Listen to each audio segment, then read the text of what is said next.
proves we can't ever really know what's going on.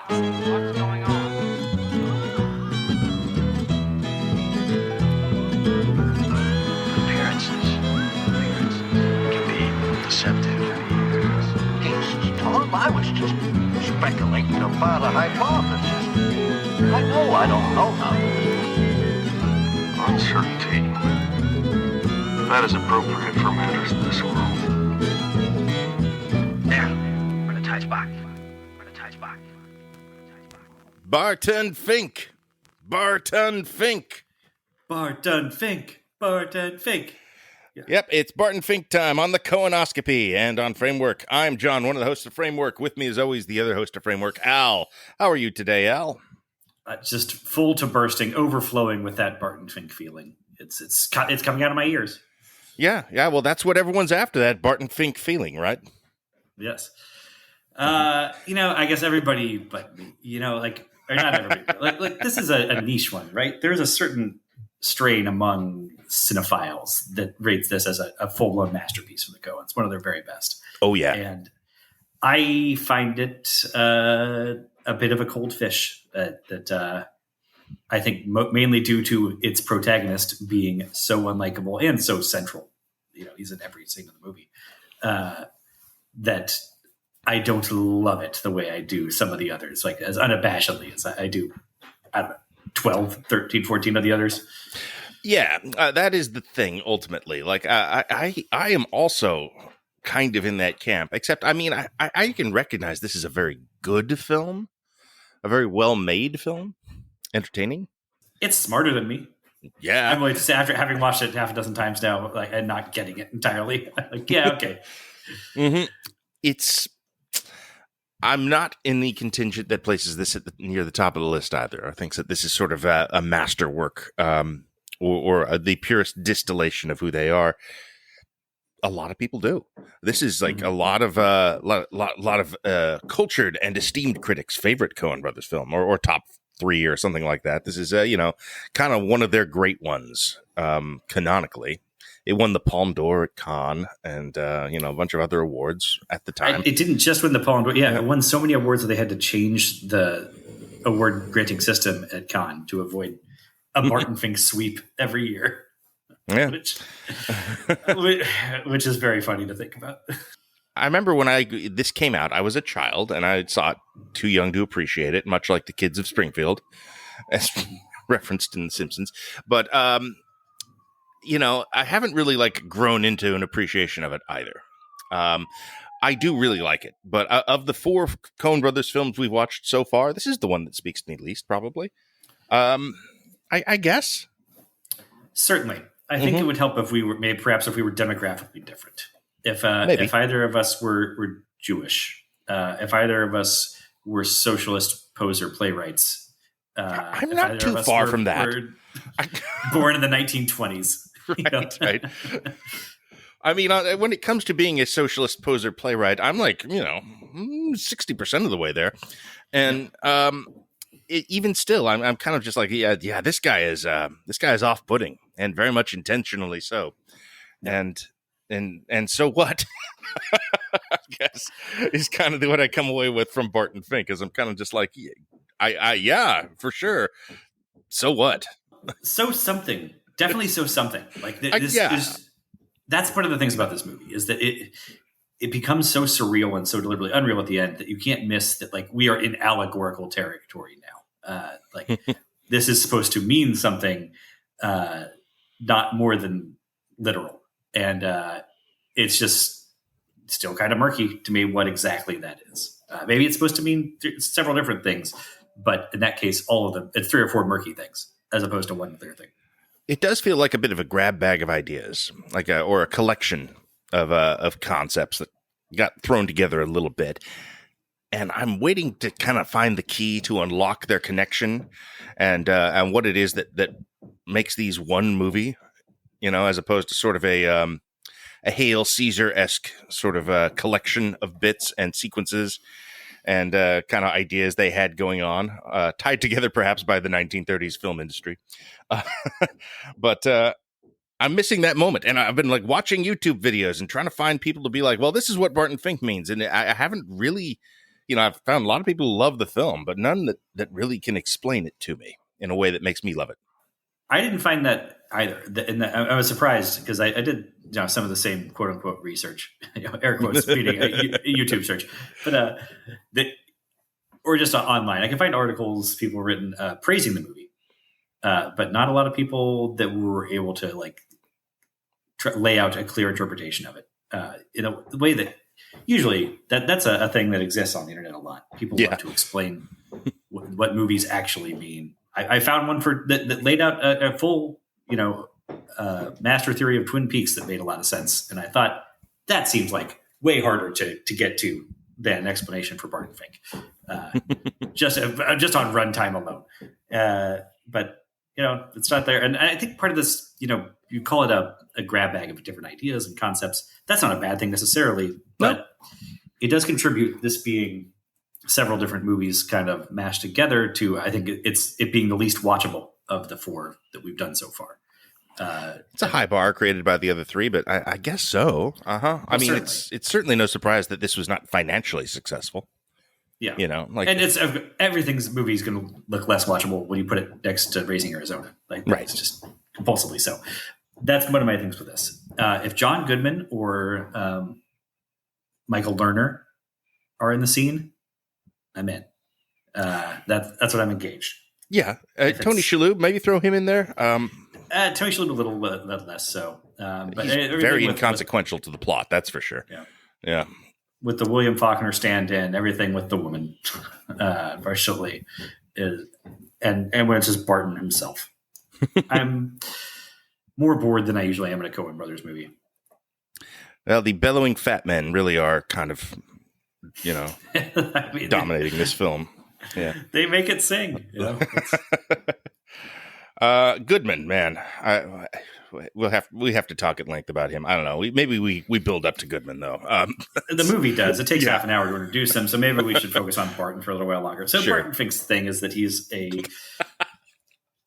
a playwright who wrote one play, and it got rave reviews, and gets hired up to work for a 1940 movies studio, Capitol Pictures, very literally named. He is selling out to his socialist ideals to Capitol to go do this. And he knows he's kind of doing that, but he signs on kind of with the idea, well, it's a thing you do for a brief moment to finance the next 10 things that you want to do that are, to his creation of the new theater. He wants to create a theater for the common man, by and of the people. Well, no, not really by or of the people, but about the people, certainly. About and for the people is the concept. Yeah. So I think if you had to be like, okay, so this is what Barton Fink is about, I think the most plain stated thing that you can just be, okay, it's about a guy who, it's about sort of an elitist artist who wants to connect with the common people, but without actually connecting them. Yes. That he's sort of, it is impossible for him to look beyond his kind of, his elitism to actually do this. That is kind of, I guess, the satirical idea that, if you had to do one sentence to explain Barton Fink, I guess that's it, right? I think I would just say that it's a movie about writer's block to start with. Yeah, maybe. But, but if you're trying to describe the character, that is the character for sure. We get that, it's the opening shot of this movie. It comes down from the rafters behind the scenes of the stage as his play is wrapping up, and you see Barton standing there in a tuxedo, looking out at his work from the wings. And there's watching his play about the noble plight of the common man.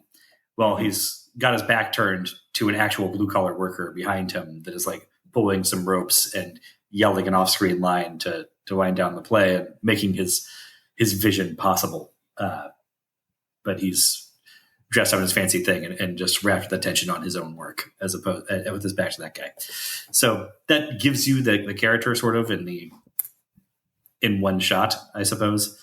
But we're going to also get him in every other shot of the movie. So it doesn't have to be all the work. He is a well-established, well-drawn character for sure. He's just not a very compelling or interesting one, is sort of my thing. And that seems like the point, I guess, is that Yeah, I mean, this is kind of seems autobiographical in a way. It feels like definitely Fink is clearly supposed to be the Coens in some way or another, but in some ways, I think he's just sort of a repository for all their, hypocrisies and things they don't like about themselves as often as not. Yeah, I think that, and we're coming off pretty negative on this movie so far. It's one of the better sort of movies about movies, or God forbid, movies about writers. That is difficult ground to tread, and there is something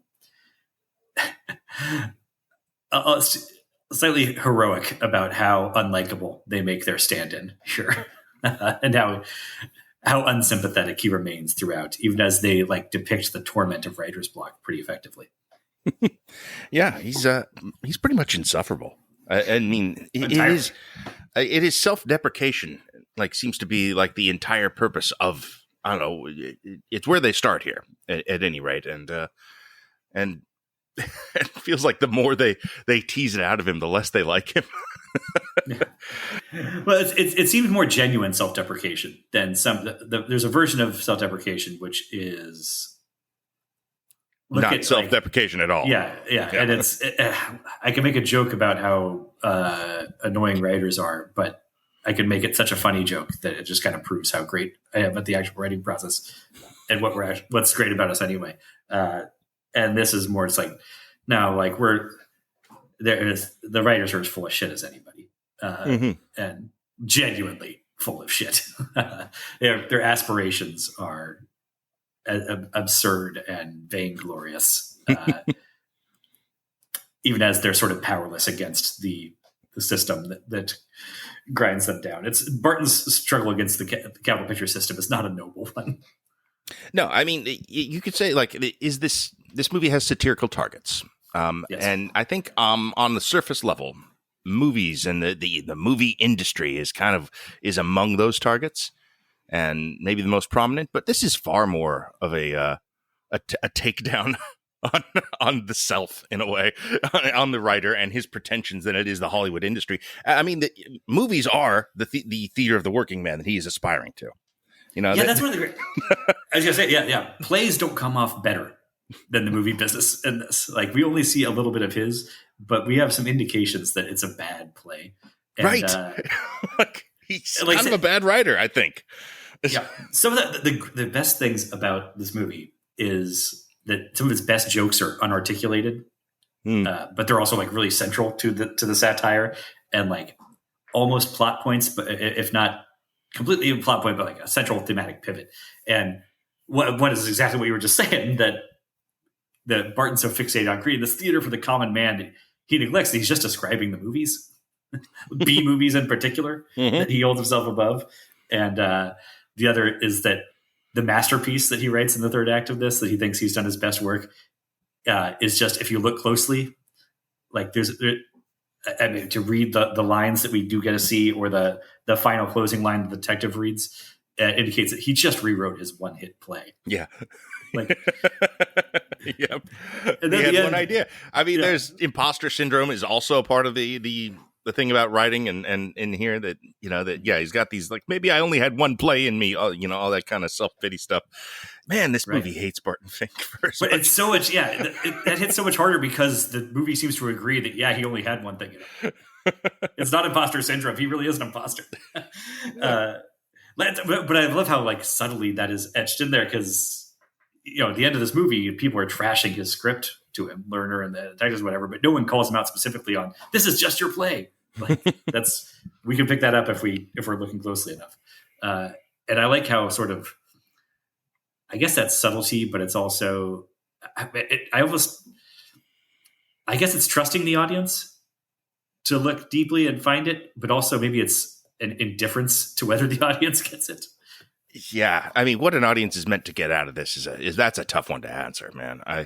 This feels like therapy as a film almost. Yeah, it's better than that sounds. I'm going to say a lot of stuff that makes it sound like I'm dismissing this movie, but it's very good. It's very good. It's a difficult thing to wrangle with, Yeah. I mean, honestly, coming into this podcast, I was like, how am I going to talk about this movie? I'm feeling a Barton Fink-esque sense of sort of, of sort of ennui and being like, I don't know what to do. Fuck. What?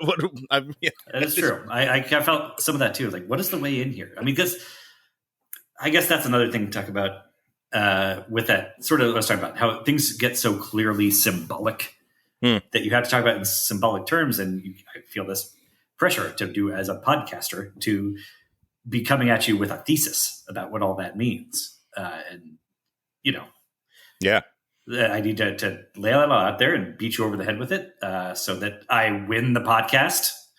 Council of Podcast Elders would declare me the winner, I guess, if I can lay it all out clearly. But it's hard to do. And because the symbolism feels contradictory at points, even about like what is the hotel world exactly? What does Charlie Meadows / Carl Madman Munt represent?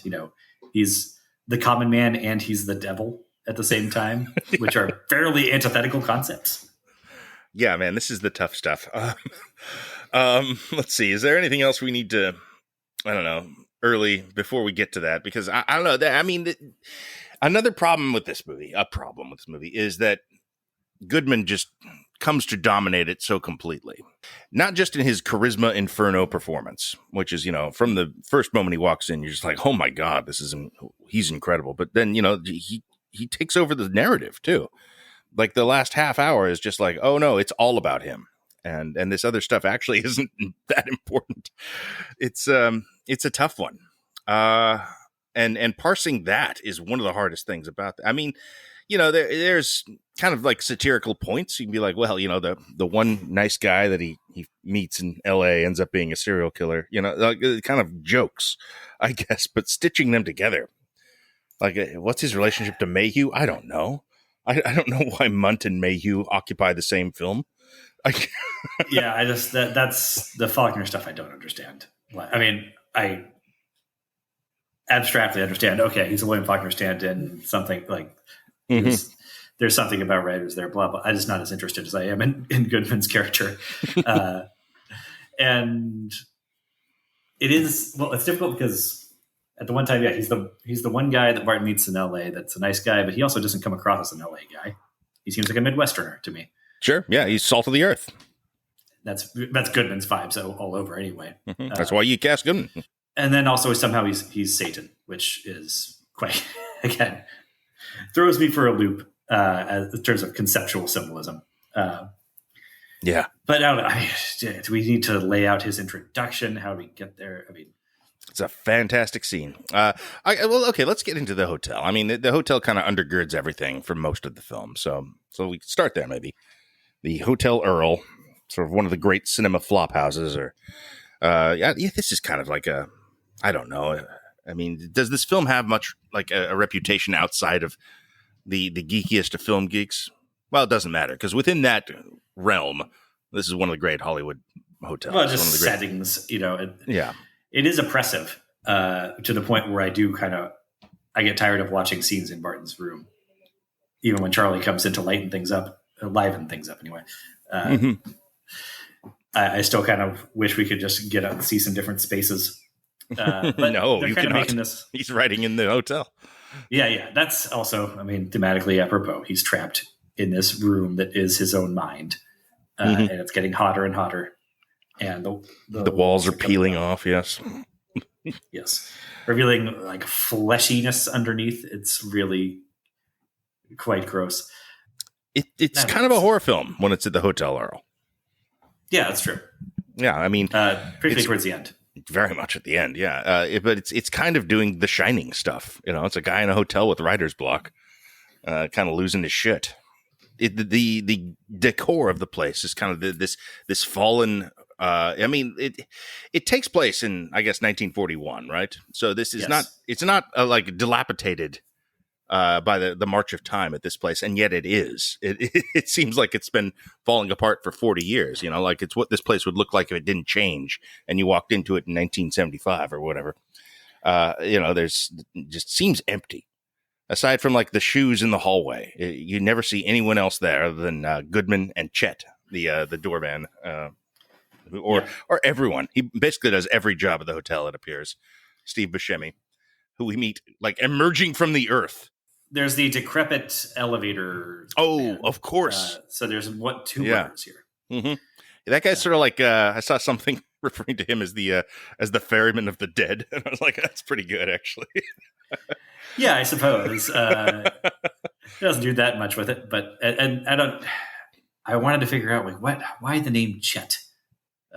Certainly, there's some like demon from the Torah called Chetapolix or something that it's referring to, but I couldn't find anything. It's nice to see young Steve Buscemi, but I don't really know what his deal is. I mean, the main thing is that the hotel is large, and based on the amount of shoes that are being put out for the complimentary shoe shine, quite inhabited, and yet we never see anybody but any other residents beside Barton and Goodman. And obviously this is one of the things that makes it feel more metaphorical than literal. And the shoe imagery, actually, of the empty shoes out there recalls like Holocaust memorials that I have seen. Jesus. Okay. I think that there is certainly that. I mean, I guess if I was trying to just to win the podcast by coming up with the most coherent explanation for this, it is that the Holocaust is a big subterranean through line through all this. That the time frame that this is set in is very deliberate, and a lot of all this is about the feeling of ineffectuality that they have as Jewish writers specifically, and that all of this like angst about doing their best work and how hard it is to make something that's even passable. It's all kind of like especially futile because even if you create a masterpiece, it still does nothing to stop the Holocaust.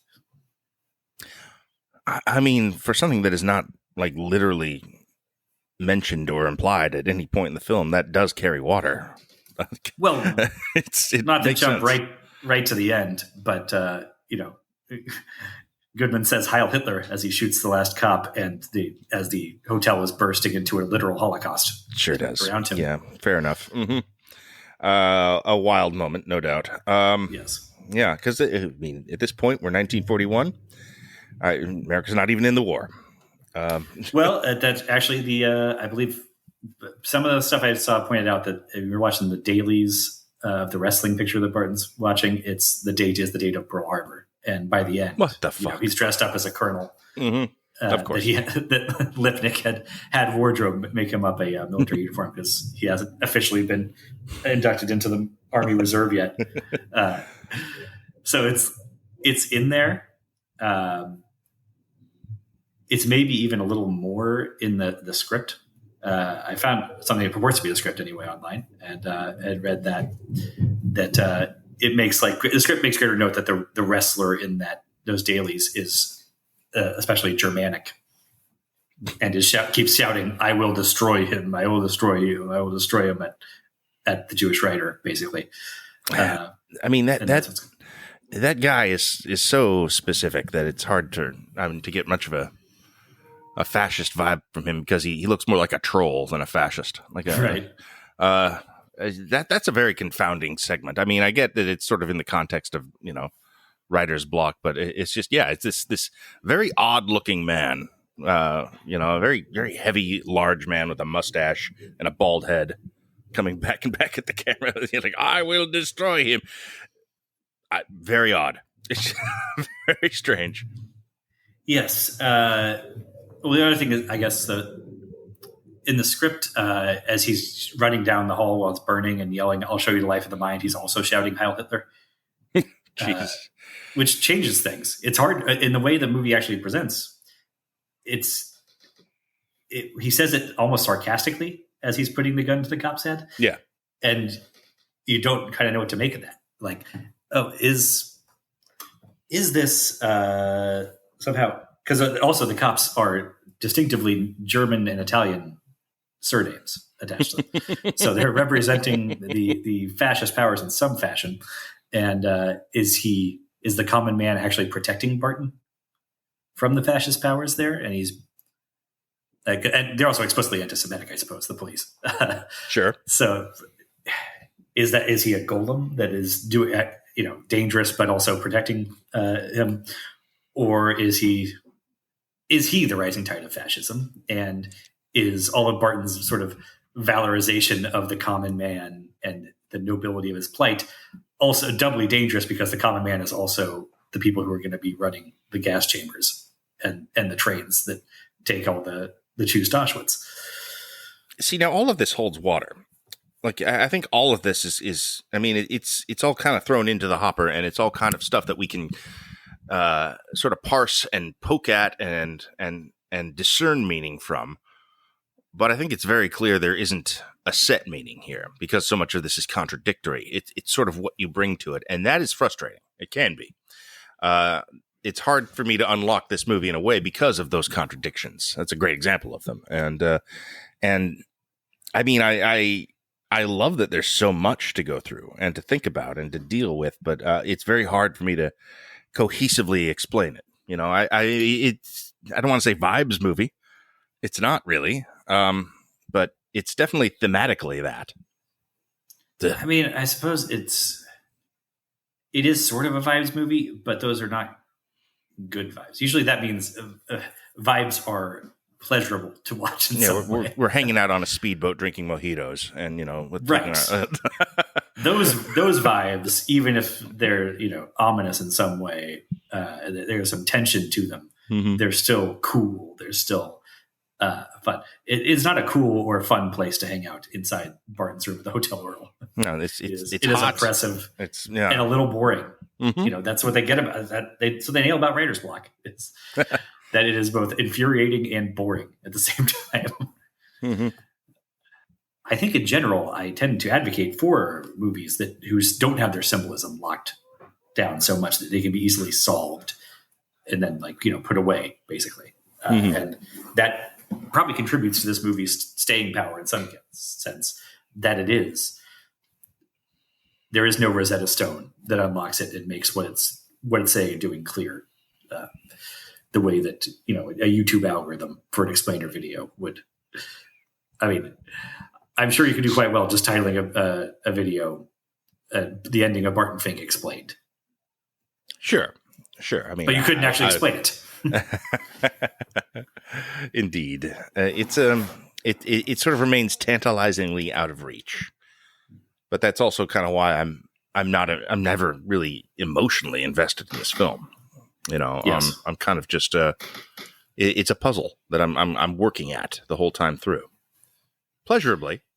Individual scenes are a lot of fun. A lot of performances in this are a blast. We've talked about a lot of them, but it's still just sort of and it's a little bit taxing as well. Just to be getting into it and being like, why won't this fit there though? Why so much with Mayhew now? What's this about? All that stuff. It even kind of mocks you for trying to solve it in that way. Yeah. Or mocks the idea that finding out what's in the box at the end is going to solve all Barton's problems or something like. Yeah. Yeah. The end of this film, I'm just sort of like, well, fuck. I can't. Okay. We'll get to the end. Michael Lerner. Yeah. Great performance. Do I know this guy from something else? He was, he was nominated for the Oscar for this, and then did character roles for another 10 to 15 years or so on the strength of that nomination, I would say. He pops up in things in the 90s, The one I always remember him from is a Ray Liotta action film called No Escape. No Escape, yeah. Of course. Which he's great in. He's the warden. And let's see, what else has this guy done? I don't know. I mean, this is definitely the defining role of the career. Well, it's a great role. He's in 3 scenes, but he actually, it's the design of those scenes is this character immediately dominates them, bulldozes everybody else in them entirely. And he does great at that. I'm surprised he wasn't in more Coen Brothers movies. This is the only one. Isn't that weird? Yeah. I see A Serious Man on his IMDb. So I think is he in there? Somebody, at the synagogue for sure. There makes sense. But yeah, he's so good that I had to look up, like, did he die? Is this like a Trey Wilson situation where he died 2 years after and didn't get to be in everything? But no, I mean, he's so good in this movie. That'll happen. Sometimes they use guys once. The David Huddleston, the guy that plays the Big Lebowski, how come he's not in more Coen Brothers movies? I don't know. He's so good in that one, but he's their type of guy for sure. I think in that case, does he get just sort of market corrected by Charles Durning? Hey, maybe. He seems but like the budget Durning. Durning is not long for the world after that. He's in, after Oh Brother, he's shortly gone. Huddleston's around another 15, 20 years or so. Fair enough. But whatever. Michael Lerner is the question here. He was nominated for an Oscar for this film, of course. I would have nominated John Goodman, I gotta say. Oh, absolutely. Goodman is, an American legend. I guess we didn't know that at the time, but, Michael Lerner is very good in this role. I feel he's probably nominated because this is a Hollywood type, and a lot of Hollywood people know this kind of guy, and there's like, oh, he's doing a Samuel B. Goldwyn thing. He's doing a Jack Warner or whatever. Yeah, exactly. This is, that's what I was about to say. That certainly accounts for that. And just, John Goodman's stock is still on the rise here. But I also think there's a way, I mean, despite that, the Oscar thing, there is still a way where Lerner is so good and so bombastic in this, and yet still sort of overshadowed by the Goodman character. Like, the Goodman character is the one who steals this movie, not the Lipnick character. You know what I mean? Mm-hmm. Lipnick has a specific role in the film, which, like you said, is 3 scenes that he dominates. Mm-hmm. But he's the representative of Capitol Pictures, and as such, whenever they have a role to play, he comes in and performs an aria and is wonderful. And it's a 4-minute scene, and then we go to the next one, and that's great. He's really funny. He's consistently hilarious. He's very funny, yes. And he's the powerful man behind a desk in a cavernous office, which is an archetype the Coens love to use, but it's different than their Goodman character, who is more involved in the plot and driving things on a scene-by-scene basis. The guy in the office is someone you check in with 2 to 3 times throughout the movie and come out unsettled. But the Goodman character's out there mixing it up. He's throwing people out of wheelchairs and shotgunning policemen and throwing himself out of cars and stuff. It's great. Is he the nemesis figure of this film? I mean, of course he is. He's the Munt. Yeah. I suppose. Yeah, he fills that role, so to speak. Yeah, it's fun how these first couple movies, like all the stuff I laid out initially as here's the things that are going to tie the whole Coen Brothers filmography together, and then the first couple are not great examples of the nemesis stuff or the uncertainty principle at work. But I don't know. I think they are. I think Munt very much is in that continuity. He's an odd one. He's not actually after Barton ever, though. Yeah, that's the thing that's different about it. But he is sort of a shadow self or something. He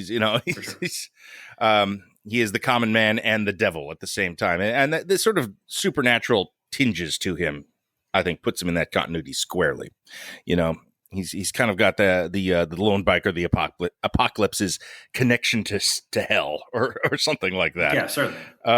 And yeah, I mean, he's a figure of just sort of dark malevolence that may or may not have been called forth by the protagonist to kind of, I don't know, is he as well? Okay, let's get into it. Let's get into Charlie Meadows' Mad Men Munt here. Yeah. The only thing to tie him to Lipnick and the Nemesis concept, it's related to the Nemesis concept I mentioned in the Miller's Crossing episode. The idea, I think the writing assignment here is the sort of the debt that cannot be paid that that the character is being pursued over the entire time by largely off-screen forces. And that is a figure. I mean, I don't know what to call it even. I guess it's a conceit. But it is like a spiritual anxiety that the Coens like to include in their films. They, I don't know. Where do you think these guys fall religiously? I mean, I guess they're obviously quite Jewish. But are we talking like secular Jewish or religious Jewish here? Like, do they, the supernatural plays such a role in these films, and specifically like judgment and divine comedy kind of versions of the afterlife and hell and things like that kind of keep coming up. I don't know how long that continues. Even something like No Country for Old Men, where it's a lot less literal, I feel it's there a little bit. But they also make so much more room for stupidity and happenstance in their storytelling than most, the movies or stories that are about the hand of God or judgment or fate. Like that tends to be a pretty holistic, everything happens for a reason type of thing. And right. They're pretty adamant that maybe things happened for a reason, but you're not ever going to get to know. I guess that's consistent. Yeah. I mean, we're just doing A Serious Man now. Like, yeah. Right. Well, this one, I mean, that's an interesting thing about this movie in particular. It feels like this has tendrils in a lot of other Coen brothers films. Like there's, I mean, that's true of a lot of it, I guess. There's more connection. Three specifically. Yeah. Well, A Serious Man for the Jewishness. Yeah. And then that sort of existential haplessness of, yeah. Yeah. And Hail Caesar for the 1940s film industry stuff. I think that Brolin works for Capitol Pictures in that one. Mm-hmm. And Llewyn Davis for the just excoriating look at a unsympathetic creative type, unsuccessful and unsympathetic at the same time. Mm-hmm. And Oh Brother, Where Art Thou? Because of the Sullivan's travels of it all. Oh yeah, I guess I could. Yeah. I need to revisit that one soon and see if I can make it that. Well, I mean, the pairing there is determined by a third film that is not a Coen Brothers movie. True. The Sullivan's Travels by Preston Sturges, it is about a creative, a Hollywood filmmaker who is just like, I want to make films for the common man. And he can't because he's a rich Hollywood director. And so he goes disguised as a hobo to find out what the common men are really like. And it's not at all what he expected. And, the difference is, it's a charming Preston Sturges comedy from 1941, as it happens, I believe is the year it came out. And Joel McCrea, the lead who plays Sullivan, is, a strapping leading man, that is sympathetic and that you will like. Barton Fink is not that. Barton Fink is quite repellent in most ways. He is John Turturro at his most character actory, squirrely, bit of an asshole, like written as quite an asshole. He's got eraser head hair, very, very much an uncharismatic figure.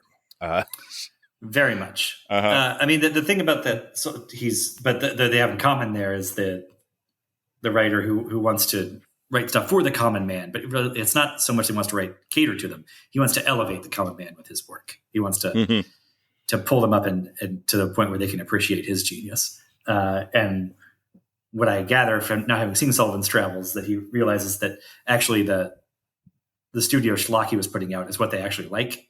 Yeah, and comedy. They like to laugh. It is the great equalizer kind of thing. Yeah. And that actually does more to uplift the common man than condescending to them from a place of, A24 artsiness. Precisely. And that is the revelation and, the complete journey of Sullivan's Travels that is, that plays out as part of the narrative. There's no such revelation in Barton Fink. We kind of just leave that aside to deal with serial killer stuff in the final act. If Barton Fink has kind of been exposed as sort of a fraud or a poser, that is not in his own estimation. Like, he has not realized that. He has not turned that corner. Well, yeah, I mean, that's and this is all throughout his characterization of Barton Fink. He's, I mean, the way he meets Charlie Meadows, he hears weeping through the walls, the literal weeping of the common man, and his response to that is to call down and complain about interfering with his work, trying to essay the pain of the common man. And I don't know. I mean, certainly that ties into it. Like, Charlie complains about this ear infection, which, again, it's one of those things that's sort of has a flashing neon symbolism sign attached to it, but it's a little hard to say exactly what that is, other than, I guess, Barton's pain is related to trying to pull things out of his head and onto the page, and like the stuff of life is just leaking out of the side of the head of the common man. But it also sort of ties him to the hotel that's leaking the, adhesive fluid through the wallpaper. That's what it looks like. Yeah. Mm-hmm. Yeah. I mean, he is a creature of the Hotel Earl in some sense. We never see him outside of it in this film. But he is, and since the Hotel Earl is some version of hell or purgatory, that makes him a devil or a demon, I guess. And when when we see the ear infection oozing out the ear in the final act, it's it definitely pairs him with the building around him, just sort of visually. At the same time, I believe he's saying something along the lines of like you're just visiting, I live here, right? Which is a great line. It is. You're a tourist with a typewriter. That is, again, this movie is very good at essaying the anxieties of a writer. That, like, even on your best day, that's all you are. Mm-hmm. Even when the work you're doing is pretty good. Yeah, this is a good film. I enjoyed watching it very much. Yeah, we're coming around on it. Oh yeah, that's like going to be the end of this. Is now I love Barton Fink, and it's my favorite one. Yeah. Or maybe not. I don't know. It's a tough one. It's really hard. Yeah. It's another really good line, both for like the characterization of Barton Fink and for kind of what we're talking about, our meta relationship to the film Barton Fink, is when Charlie is telling him he can show you, like, I bet you the basic wrestling moves, right? I've got some experience with that. And Barton shrugs it off by saying, I'm not very interested in the act itself. Which could apply to sex or whatever. It's also just like his relationship with the common man is an abstraction. And the act itself is out of it, of interacting with. It's not an interest to them. And that is sort of where we're at here. Like, the act of watching the movie itself is not as pleasurable as watching the other Coen brothers movies. Talking about it, though, is, starting to gain a little momentum. Get some juice. There is plenty to try and dissect. This is fun. These have all been just loaded with stuff to kind of talk about and consider and think about. It's been fun. These are good ones. These are good filmmakers that made good movies that are fun to engage with. These Coens. Yeah. Mm-hmm. The others more so than this one so far, but just repeating ourselves. Speaking of other things that just I can't make sense of, what do you make of the shot that goes into the sink drain during the sex scene? Well, it's okay. So what's literally happening is it's the train going into the tunnel. Sex joke. Okay. I think it's literally that, and then we're kind of connecting him through the plumbing of the building to the screams of Charlie Meadows in the other room. Right? Yeah. Mm-hmm. I wondered about that. Is it just as simple as it's unclogging the pipes? Yeah, I think so. Inserting. Yeah, but it's also a thing they complained about being able to hear everybody, like other people doing it in other rooms of the hotel at different times. And I guess this is just showing that it goes both ways. I mean, it's clearly more symbolic than plot level like that. Well, it is letting Charlie Meadows know that Barton's got company. That's true. It is nice when the symbolic stuff has a plot function as well. Mm-hmm. Whenever a thing can do two things, I like that. Yeah, for sure. This is an interesting shot. It draws attention to itself in a way that very much this film is a little bit more restrained, I think, than Barry Sonnenfeld's tenure. This is the first Roger Deakins of the Coens, but counterpoints the entire last act. Well, sure. I mean, but even still, can you imagine what the Barry Sonnenfeld version of that would be? It would look like Evil Dead, man. He's crazy. He's big and broad, and I think Deakins is a little bit more classical. He's still working with the Coens. Sonnenfeld, of course, went off to be a director of his own right. His work with the Coens allowed him the cachet to get attached to the Addams Family film, which is what he was making at this time. A film which, by the way, features Dan Hedaya getting buried alive. I don't remember that part of the Addams Family movie. Yeah. Wow. He's the villain. One of the villains. Yeah. Man, am I going to go through Barry Sonnenfeld's filmography and it's going to be like Tarantino's feet all of a sudden? Man, he's really burying Dan Hedaya alive a lot.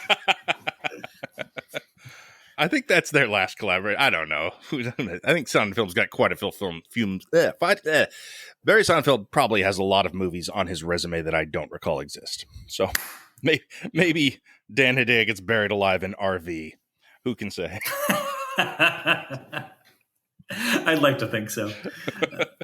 I mean, it's amazing that you want to talk about this has to be just down to good luck as much as anything. But their work with Sonnenfeld is Blood Simple, Raising Arizona, Miller's Crossing. Those are 3 great looking movies. Yeah. You would not want to let that director of photography go for anything except for if he is, being promoted up to make his own movies.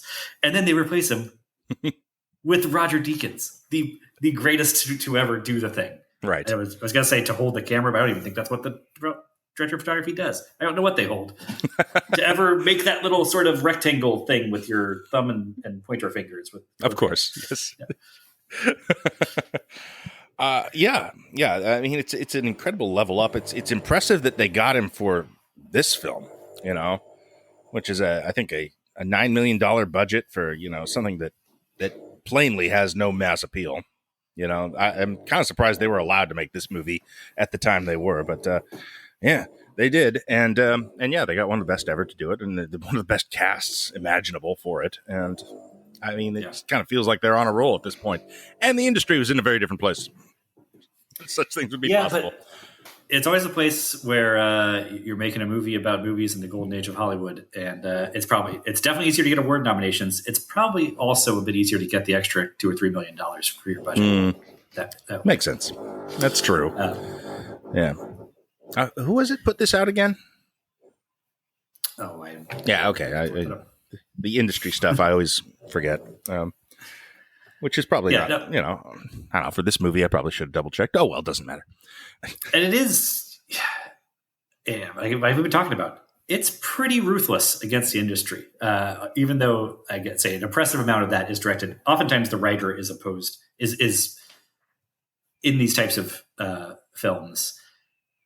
They are posited as an outsider to the industry and working against the industry and all, and something, the victim of the industry. Whereas this is just as unsparing towards the writer as it is towards the studio. More so, probably, in fact. I love the Shaloub line when he says, go, you got trouble, go talk to another writer about it. And Barton says, I don't know anybody here. And Shaloub says, throw a rock you'll hit one. And do me a favor, Fink, throw it hard. It's just a great line and comes off as so genuinely this movie does seem to mean it in a way. Yeah, the joke is not so much that writers are not treated well by the industry, and more that they are ants deserving of our scorn. Yeah, it's actually part of the joke that he's treated exceptionally well by the industry, too well, more than he merits. Yes. They are indulged, and that's funny. Yeah, that's paid, yeah. I mean, you look at Hollywood satires, and yeah, it's always. I don't know. They're usually coming from a place of indignation. Exactly. The Big Picture, I think, is the Christopher Guest film, came out at the exact same time. That's exactly what you're talking about. I believe it's called that. I don't know. It's a Kevin Bacon movie about how the noble suffering of a writer against all the Hollywood archetypes that come in and abuse and insult him, or The Player, the Altman film. Where they just don't have the writer. The writer is the murder victim in the opening act. Exactly. And the protagonist is, the studio executive who is the devil. Essentially, that one is just a full-on scabrous fuck the system. They're evil people and they're horrible and they belong in hell. And that's a great film, right? Too. But the reason they're evil and horrible is they're going to ruin the writer's noble work. That's true. Even as I guess that writer is kind of insufferable too. It's Vincent D'Onofrio, and doing kind of a Barton Fink character. But even still, he probably doesn't deserve to get murdered in the down. I haven't seen that one. Yeah. Oh, you got to watch it. It's great. No, yeah. Well, in a long time is what I'm saying. It's but, terrific. We can avoid the name Mank all we want, but he's out there and really against the system. And that movie does eventually kind of like have him taken to task a little bit for his delusions that he's not of the system himself. But it's mainly about how Citizen Kane is genius and all that. And I love how not genius the bear ruined choir is in this. Yeah. It's some sort of like it's about fishmongers, is that right? It's just the name fishmonger is a great way of there's something grandiose and condescending about it. Like you almost feel like they don't call themselves fishmongers. But the playwrights who are trying to use them as emblematic of the lower classes are going to always cite them as fishmongers. Okay, so since we're talking about writers, should we give some time to Judy Davis and John Mahoney? I'd rather not. It's a big part of the movie. It's a big part of the movie that doesn't seem to go anywhere. And well, she's a murder victim at some point. That kind of that cuts it off. That sort of ends that narrative thread. I mean, I guess we find out later that he also went and killed John Mahoney. Yeah. But what? That's the thing I think that gives me like those scenes individually are interesting. I think Mahoney's keyed in. He's doing a Coen Brothers character, and Judy Davis always good, given very little to do here, still pretty good. I like what it brings out of Barton Fink, which is more shitty behavior, just more unlikableness. Yeah, he's still kind of an asshole. More pretension. Yeah. He does. He's like white knighting her a bit at the while also finding a way to condescend to William Faulkner. But it is kind of just seems like this is what I'm talking about when I say kind of a grab bag. This is like extra stuff, and I'm not sure what this does narratively other than like, your hero is also he's a piece of shit too, Fink. So deal with that. And the way he deals with it is he's kind of a pest about it. So I guess it makes it more that Barton is not the outlier among writers. It's not just that he is a uniquely phony version of a writer. It's like, no, this is kind of the way it is for everybody. Even the great ones still have a lot of this bullshit in them. More just an assault on the act of writing. Yes. Yeah. Okay. That's good. I think that's the most like cohesive way of viewing it, I guess. It's yeah, those are still the scenes I'm going to skip over mostly to get to. I want to get to the fat men yelling. Those are the good scenes. They are really good. Yeah. Or I guess the other scene I like that doesn't have a fat man yelling is when the detectives come to question him at the hotel, and they could not be more contemptuous of him and writing and just Jewishness and everything. But I just love he tries to explain to them after. They ask him what he does. He says he writes for the pictures, and they, think they react like he's big time in them. And he's like, no, I have respect for you guys, for the common man, working man. Jesus, ain't that a load off? And then the great part where he said that, Charlie said he likes Jackie Oakley pictures or whatever. I got to be honest with you, Fink. We usually say anything you remember can be helpful. That was not helpful. And the other guy just the best deadpan of notice how he's not writing it down. They're Coen brother-y type. I mean, this is kind of this is right between Miller's Crossing and Hudsucker Proxy. So we're very much in, I guess, a loose trilogy of 1930s pictures. This is 1941 is the setting, but it's definitely got 1930s types in it. It's got fast talking fellas and guys in suits talking smart and these archetypal figures that we recognize from things like Sullivan's Travels, and there's a definite fascination here. I think of Miller's and Hudsucker too, both though, as being movies that especially live just in the scene work, like just being entertaining and on a scene by scene basis, and the dialogue being bouncy and rat-a-tat and all that. And Barton Fink is very much not about that. He's trying to having trouble pulling the words out a lot of the time. That's why the big fat yelling fat men are such a nice, refreshing change of pace. But the scene with the detectives is one of the ones like scenes that pops like a fun Coen brothers comedic scene, even as it's building tension in some ways. I like everything in this movie to varying degrees. It's just sort of the way it all pieces together. I find myself at odds with, or on the outside of, I guess, like I guess what I'm wondering is what are we meant to carry away from this, other than sort of a blithe contempt for writers in Hollywood and the creative process. That's there. I don't think that's exactly what they'd say the movie's about or anything. No, well, they wouldn't say what it's about. They always deliberately do not say what anything's about. And I think that plays into my thesis about the uncertainty principle and about how they're especially careful about never interpreting anything for us, because the idea is supposed to be that we can never get our arms fully around this thing we call life. Fair enough. And over-explaining it would ruin the point, such as it is. But caring about that point is. But caring about the characters, I feel, goes a long way to making that more effective. That thematic idea plays more when I don't just have contempt for the the central figure of the story, and that's something they usually don't do. Even Llewyn Davis, even you could say if you were watching a wrestling picture that there's plenty of poetry in that ring. I think. Sure. That's not wrong, though. No, he's very right about that. That's correct. Yeah, and so I don't know. I mean, is it the extent to which this character is autobiographical kind of requires them maybe to go extra hard on him? And they certainly do. And it's also, but at the same time, it's not like a Tales from the Crypt thing where, he doesn't get his comeuppance at the end. Exactly. He kind of just persists. Arguably he does.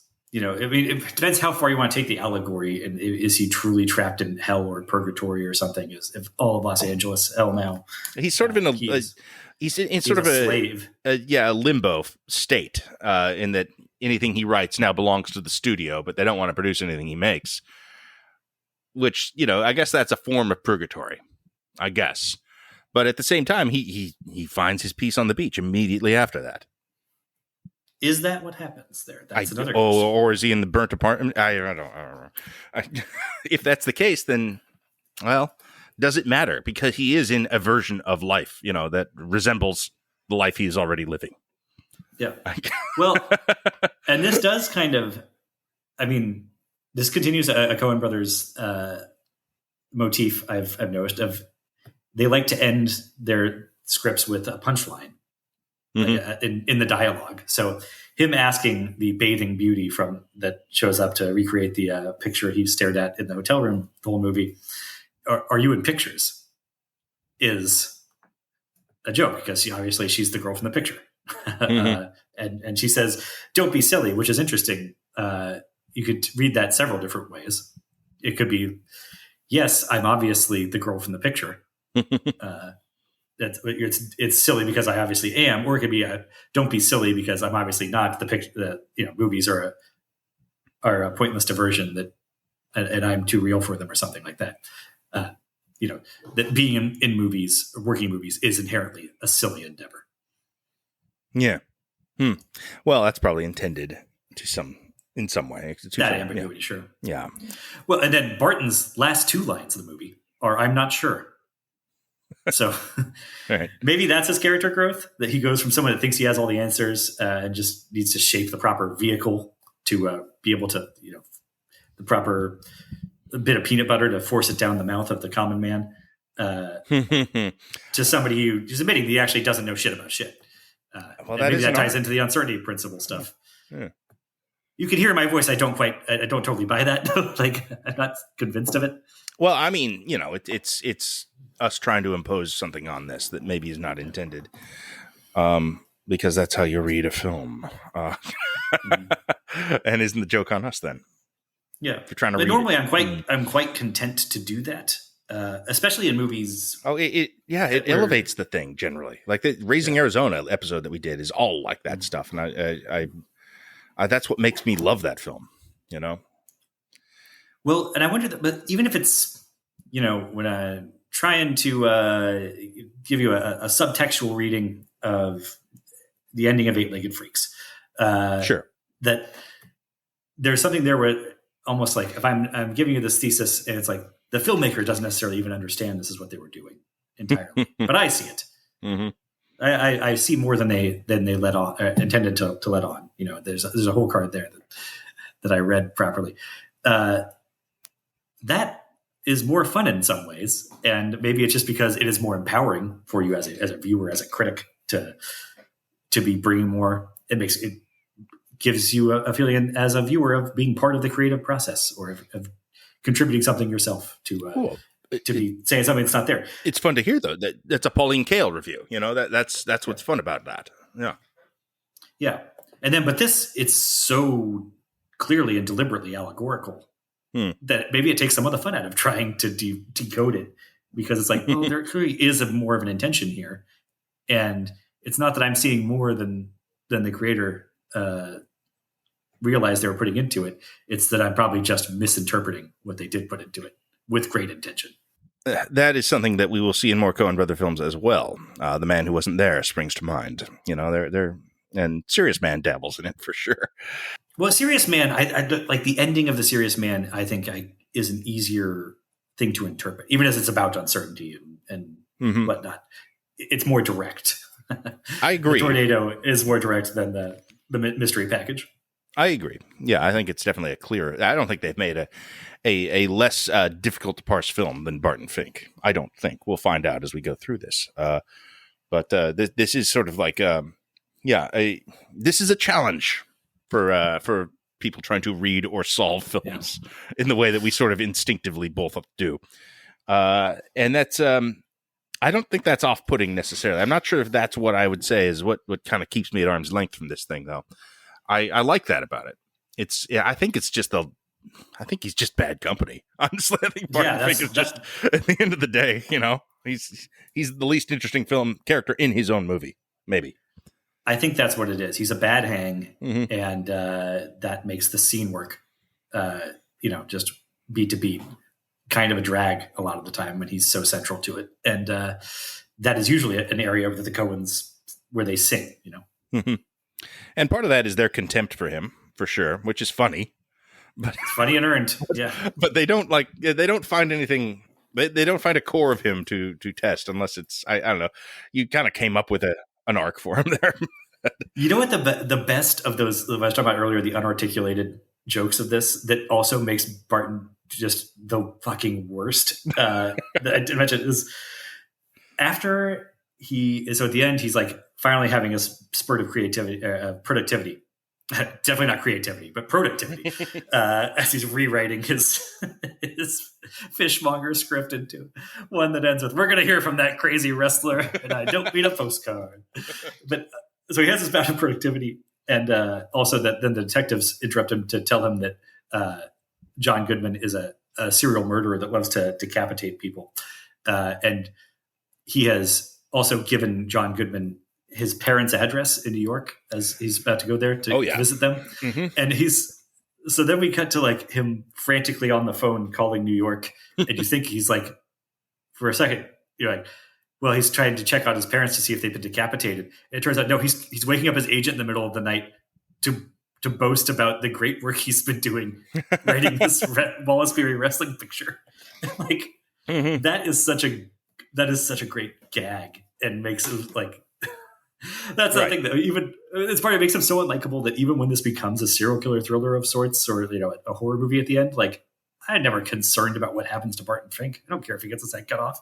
No, I do not. I don't care if he burns to death chained to that bed, which makes it kind of odd that I'm just like, I'm a little surprised that Charlie Meadows saved him there. I kind of don't know what to think about that.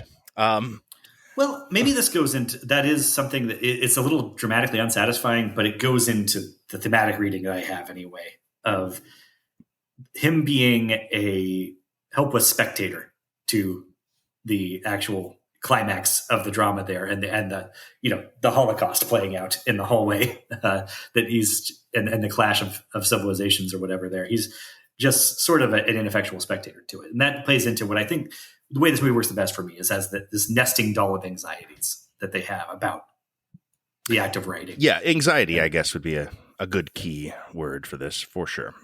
Yeah, and it captures really good at capturing the horror of not being able to write anything. And having that then give way to the dread that even when you do write something, you're just repeating yourself, and it's going to be crap or warmed over crap, which then gives way to the even greater dread that even if you write something genuinely good, you're still just doodling on the walls as the Holocaust catches fire and burns the whole house down around you.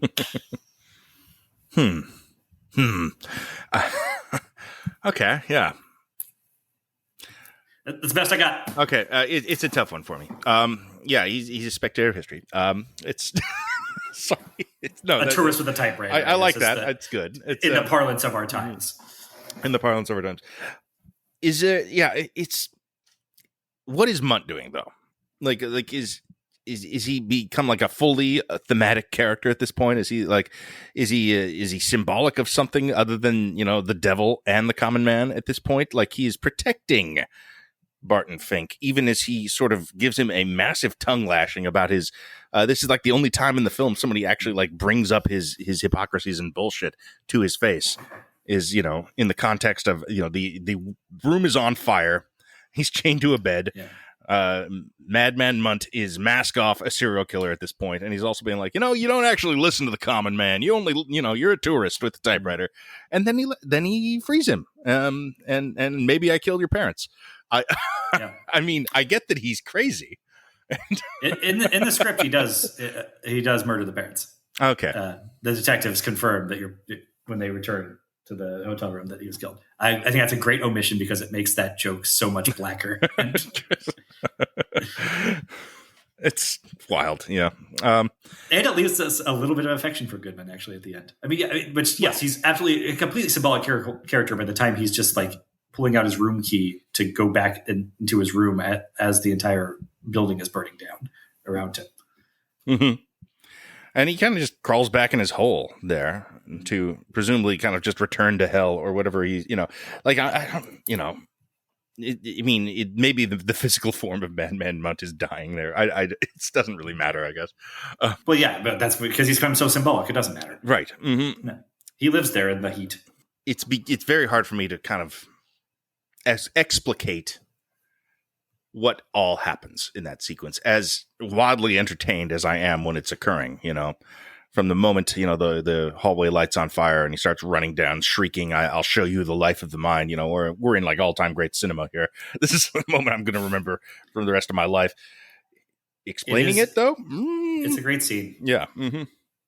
And honestly, actually on a more direct, in the ring level, like that finale does do a whole lot to sort of buy back some goodwill for this movie for me. Just that it does lead up to something and sort of end on one of its more entertaining, biggest notes. I agree. It's great. Yeah. But can I tell you what happens exactly on a symbolic scale? I cannot. Maybe that's okay. No, that's why I'm just going to go with the Holocaust. Final answer. And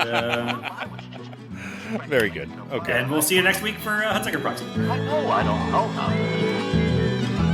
Uncertainty. That is appropriate for matters of this world. There. We're in a tight spot.